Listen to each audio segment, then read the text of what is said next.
আসসালামু আলাইকুম। আশা করি সকলে ভালো আছেন।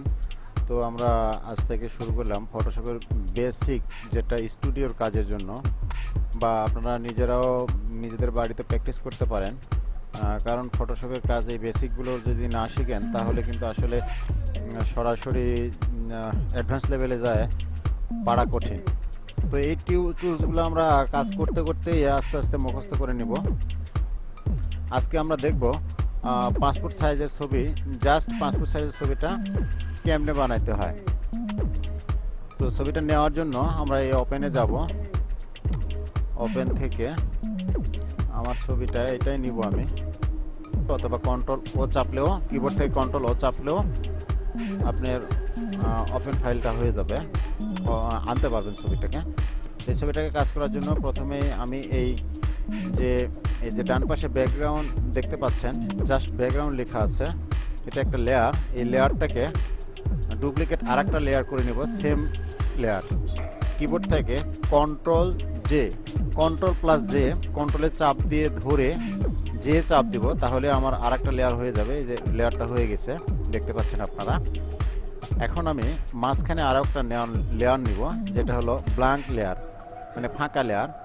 এটা নেওয়ার জন্য এই যে ডান পাশে এইখানে দেখতে পাচ্ছেন প্লাস চিহ্ন, এইখান থেকে মাউসের বাম বাটনে ক্লিক করবেন। এখানে গিয়ে যাওয়ার পরে আমি এই ছবিটাকে এখন উপরে উঠিয়ে দেব।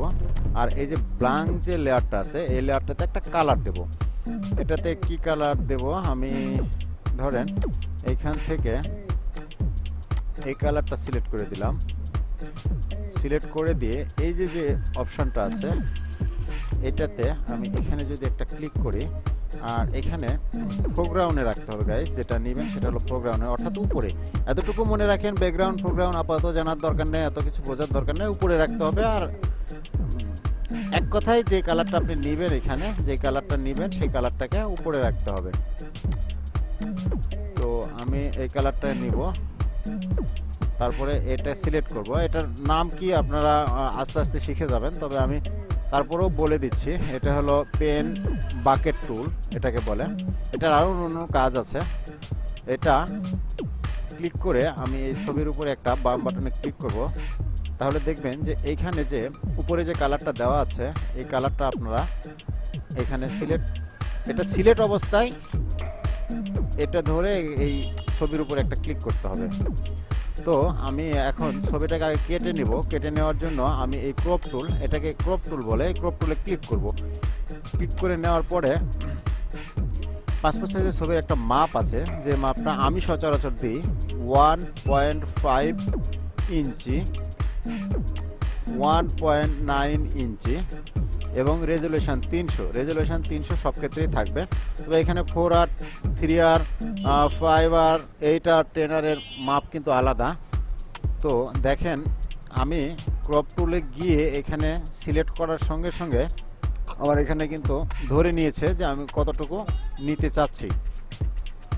তো মোটামুটি ঠিকই আছে। যদি ঠিক না থাকে তাহলে আপনারা এইভাবে নাড়াচাড়া করে, ছবিটাকে নাড়াচাড়া করে ঠিক করে নেবেন। এটা মোটামুটি ঠিকই আছে। কিংবা যদি এইভাবে থাকে, আপনারা এটা ধরেও আনতে পারেন, আপনারা এটা ধরে আনতে পারেন, এটা ধরেও আনতে পারেন। আবার ছবিটাকে নাড়াচাড়া করতে পারেন। তো আমি এই অবস্থায় রাখা অবস্থায় বাম বাটনে ডাবল ক্লিক করব।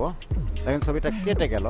এখন আমাকে যে কাজটা করতে হবে সেটা হলো, এই যে ছবির যে লেয়ারটা আছে, এই লেয়ারের উপরে ক্লিক অবস্থায় রেখে এখান থেকে দ্বিতীয় নাম্বার যে অপশানটা দেখতে পাচ্ছেন আপনারা, এটা কিন্তু আমি যে ফটোশপটা এখন ব্যবহার করছি, এটা অ্যাডোবি ফটোশপ CC 2021।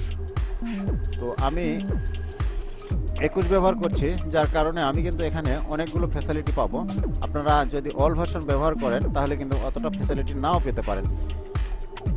এখন আমি এই যে চতুর্থ নাম্বার অপশানটা, যদি এটা সিলেক্ট থাকতে পারে, তো আপনারা এই অবজেক্ট সিলেকশন টুল এটা সিলেক্ট করে নেবেন। এটা স্যাম্পল, একবারে সহজভাবে যেভাবে করবেন আমি সেটা দেখাইতেছি। সিলেক্ট করার অবস্থায় মাউসের বাম বাটন চেপে ধরে এইভাবে একটা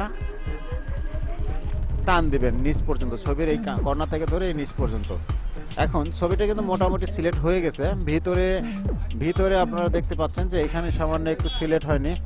এখানে এখানে এখানে এখানে আপনারা দেখতে পাচ্ছেন একটু ফাঁকা আছে, এটা আমি পরে ঠিক করে দেব। তো এটা যদি চুলটা এখানে না থাকতো তাহলে কিন্তু এই ফাঁকাটা থাকতো না। তো এখন দেখেন এই ছবিটা কিন্তু সিলেক্ট হয়ে আছে, অর্থাৎ আমি যদি কাজ করতে চাই তাহলে ব্যাকগ্রাউন্ডটা রিমুভ করতে চাই, ব্যাকগ্রাউন্ডের ওই পাশটা সিলেক্ট করতে হবে। যার কারণবশত আমি কিবোর্ড থেকে কন্ট্রোল শিফট চেপে ধরে আই চাপবো, এটাই সহজ। তাছাড়া আপনারা সিলেক্ট অপশানে গিয়ে ইনভার্স এখানেও ক্লিক করতে পারেন। দেখেন এখানে ক্লিক করলে এই ব্যাকগ্রাউন্ডটা সিলেক্ট হয়ে গেল। আমি যদি আগের জায়গায় আবার ফিরে যাই, আগের জায়গায় ফিরে যাওয়ার জন্য কন্ট্রোল জেড চাপলে আগের জায়গায় ফিরে যেতে পারবো কিবোর্ড থেকে। আমি এখন কিবোর্ড থেকে কন্ট্রোল শিফট চেপে আই চাপছি, দেখেন ব্যাকগ্রাউন্ডটা আবার সিলেক্ট হয়ে গেল। এখন আমি যে কাজটা করতে পারি সেটা হলো কিবোর্ড থেকে কন্ট্রোল এক্স চাপবো। দেখেন কন্ট্রোল এক্স চাপার সঙ্গে সঙ্গে কিন্তু আমার নিচে যে ব্যাকগ্রাউন্ডটা আছে সেই ব্যাকগ্রাউন্ডটা সিলেক্ট হয়ে গেল। আমি এখানে গিয়ে এই যে কুইক সিলেকশন টুল বা ম্যাজিক টুলের মাধ্যমে এই জায়গাটা হালকা একটু সিলেক্ট করে দেব, হালকা একটু সিলেক্ট করে দিয়ে এখান থেকেও আমি কেটে নেব। হয়ে গেল। যেহেতু পাসপোর্ট সাইজের ছবি অতটা বোঝা যাবে না, ছবিটা তো বের হবে অতটা বোঝা যাবে না। এটা স্যাম্পল আকারে আমি শেখাইতেছি, এর চেয়ে অনেক অ্যাডভান্স লেভেলের কাজ আছে। তো সহজেই আপনারা পাসপোর্ট সাইজের ছবিটা করে ফেলতে পারলেন।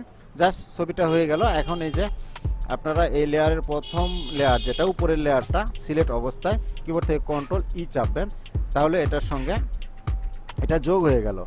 এখন আমি যদি এটাকে বন্ধ করে দিই, দিয়ে ফাইল থেকে নিউ অপশান থেকে প্রিন্ট অপশান থেকে A4 সাইজ ক্রিয়েট করে নিলাম।